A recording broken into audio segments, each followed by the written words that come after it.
在吴亦凡案件中，规模并不代表真实，真正的问题只有一个：这些证据是否经得起最基本的检验？当我们审视这些公开材料时，几个重大问题立刻浮现出来。第一个问题涉及所谓的聊天记录。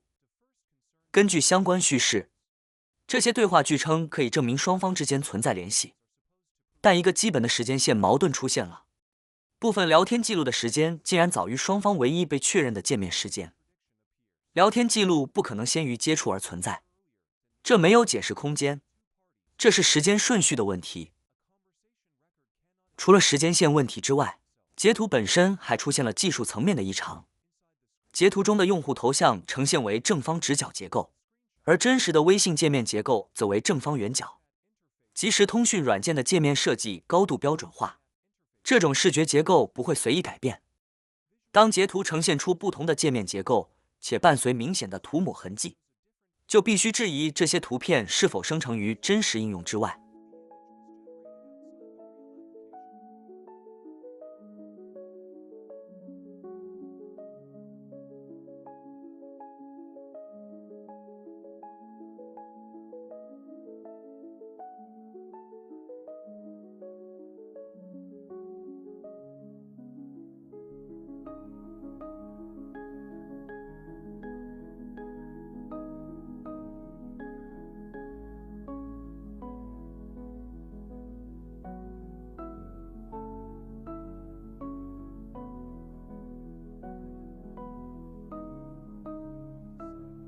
第二个问题涉及所谓的 3.2 万元转账。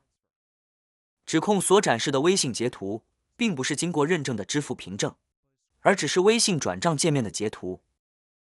但即使在这张截图内部，也存在多个问题。首先，聊天页面显示的备注与支付凭证页面显示的备注并不一致。一处显示用户输入的备注为“转账给你”，而收款页面却显示系统默认的文字“微信转账”。在真实交易中，发送者输入的备注应当在收款记录中保持一致。这两种不同状态不可能同时描述同一笔真实转账。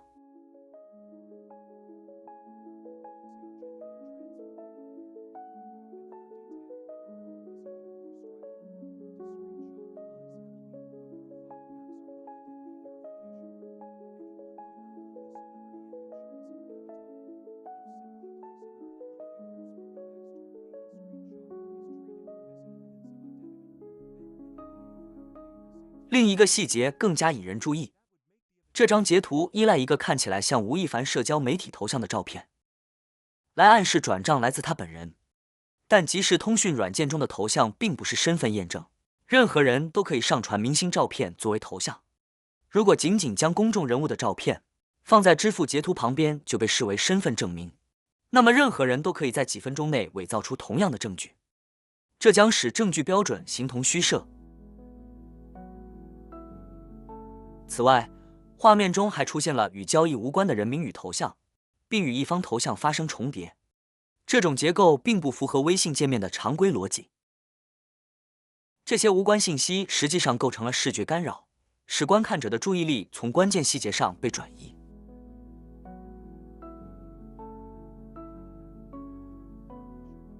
第三个问题涉及所谓的50万元转账录屏。这段录屏经常被呈现为整个叙事中最具戏剧性的证据之一。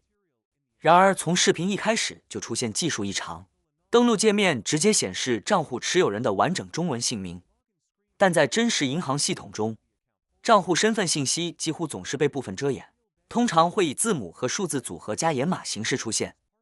在登录界面直接显示完整姓名，明显违背银行系统的安全设计。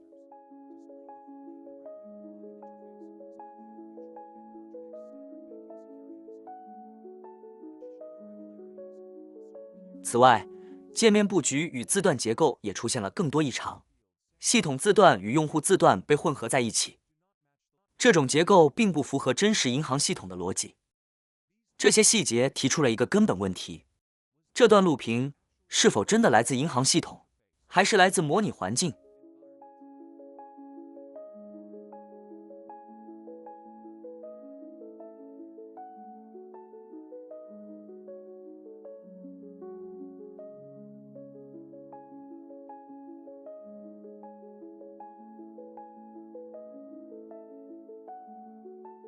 第4个问题涉及案件的法律起点。在刑事调查中，案件来源必须清晰，是谁报案，谁是原告，立案依据是什么。然而，在这个案件的公开叙事中，这些最基础的要素始终不清晰。唯一可以追溯的早期法律行动，实际上是关于敲诈勒索的报案。这是一条独立的法律路径，具有其自身的调查程序。然而，从立案逻辑的角度来看，在司法程序中，不同性质的案件必须分别立案，并拥有独立的立案编号、证据体系和程序流程。两个性质截然不同的案件，不可能在法律程序中被自动合并。一旦出现这种叙事混合，就意味着案件结构本身存在问题。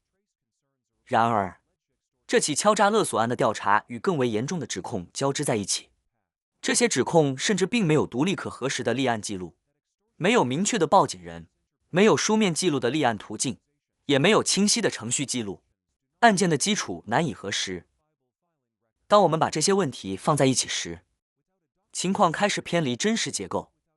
聊天时间线无法成立，截图界面存在异常， 3.2 万元转账证据是任何人都可以伪造的元素，50万元录屏出现违反银行安全逻辑的异常设计，而案件本身的法律起点仍然不清晰。问题并不在于人们是否相信这些指控，而在于这些证据是否能够经得起基本的核查。如果一个案件无法经得起这些基本检验，那么剩下的就不是已经确认的司法事实，而只是一个仍然等待被审查的叙事。